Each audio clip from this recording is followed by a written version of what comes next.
Well, Mr. Tom Sullivan, thanks so much for visiting us today, sharing your expertise. Thanks, Richard. Tom will be available for questions afterward. Well, let me ask you to consider whether we have suggested for Building 7, do we have proof beyond a reasonable doubt of explosive-controlled demolition? Just a gross hands in the air. Is this most of you? Okay. We'll come back and ask you at the end relative to World Trade Center 1 and 2.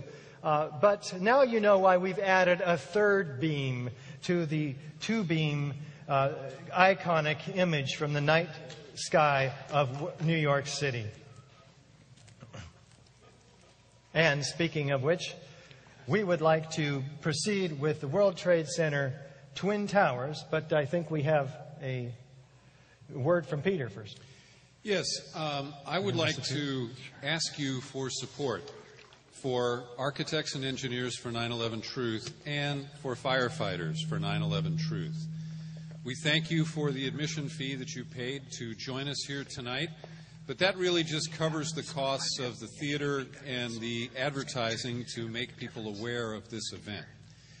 As you know, this is a very challenging undertaking to not only expose the truth and to challenge the myths, but to persuade the opinion leaders, including the corporate media in this country, and our political leaders. So this is a struggle that I hope doesn't go on for a long, long time, but it's probably going to take more than another week or two. So I would like to ask you to reach into your wallet, and I refer to the ATM machines as automatic 20 machines. And if you're able, and this is a guilt-free request, but if you're financially able to support this effort, we would really appreciate it. And while they didn't find the black boxes from the airplanes that hit the towers, we have some black boxes here, and our volunteers are going to be passing them through the seats right now. And I would ask you to reach into your wallet, and if you can pull out a 20 or a couple of 20s, we would very much appreciate your support for this important work. And this isn't just a prop. Can you bring the black box this way for a moment, please?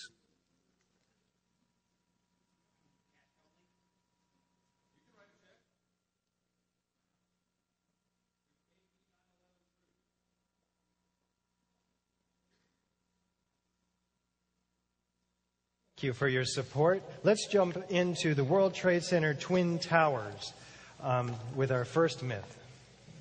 Myth. The Twin Towers were not adequately designed. Let's take a look at that. Even the official spokespersons for NIST say that the building did an admirable job resisting the impacts of these airliners, which they were designed, in fact, to do. There's 47 massive core columns in each tower, and these are almost solid steel at the base, thinning to 2-inch thick at mid-height and 1/4-inch thick at the top. The top is the lightest portion of the building. It's like the Volkswagen sitting on top of the Mack truck. And we'll talk about how that Volkswagen drove straight through the Mack truck, or did it, later.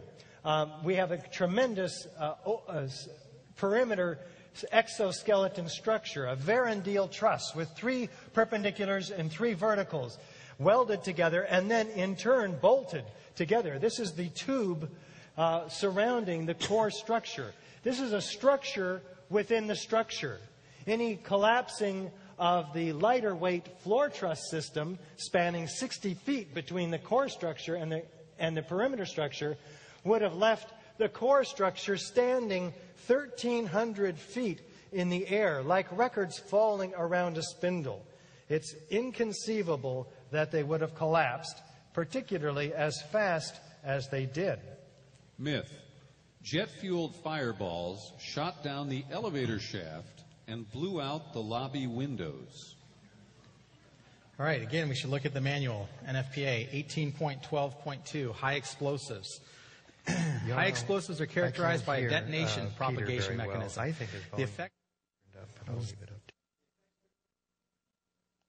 We're doing a quick audio adjustment here. Go ahead, Eric. I'm going to start over. NFPA 18.12.2, high explosives. High explosives are characterized by a detonation propagation mechanism. And common high explosives are dynamites, water gel, TNT, ANFO, RDX, that Tom was talking about. The effects produced by diffuse phase, fuel-air explosions, and solid explosives are very different. And I want to be clear here.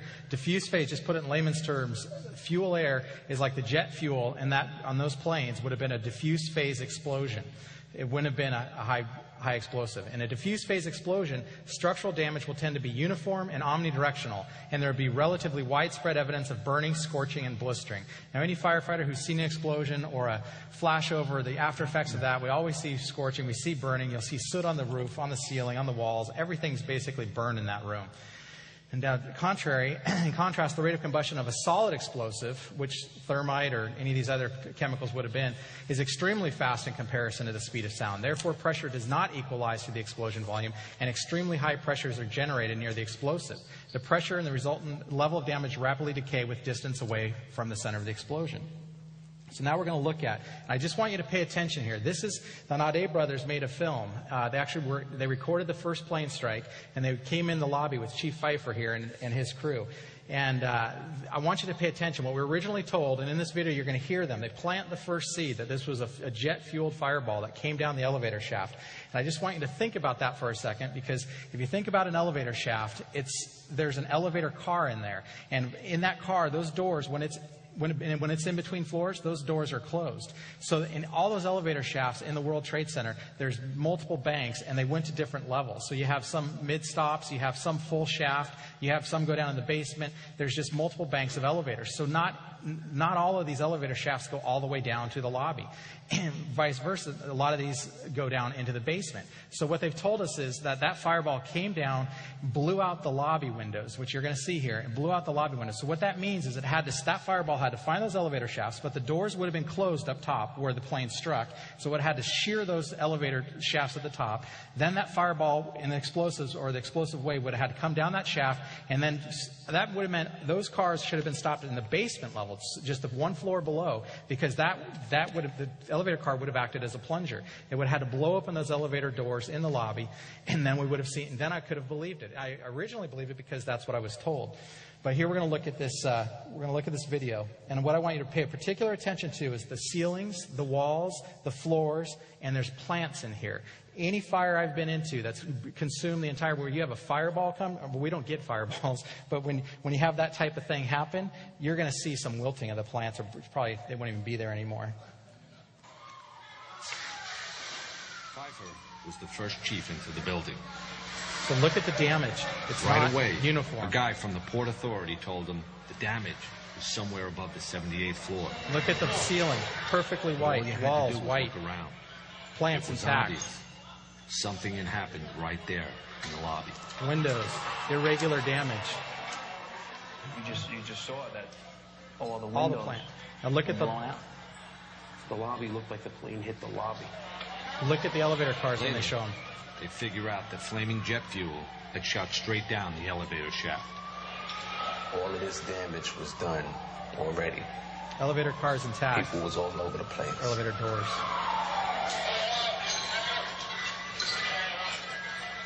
So you knew it was going to be worse. That was just a lead into this. The other thing we were told was that when this collapsed, and Richard's going to get into that, those elevator shafts came into play again here. These are, in fact, evidence of explosives. Let me ask you. In all the videos of the collapses, explosions can be seen bursting from the building 20 to 30 stories below the demolition wave. Here,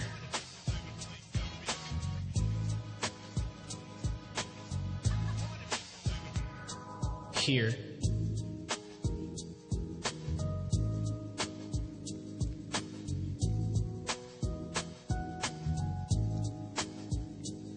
here,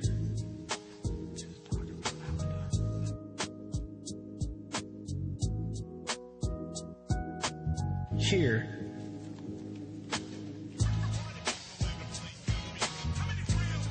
here,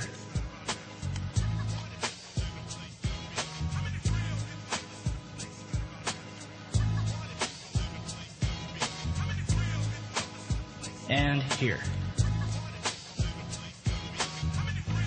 Well, NIST, the National Institute for Standards and Technology, tells us that these are puffs of air being produced by that giant piston pushing air down through the elevator shafts.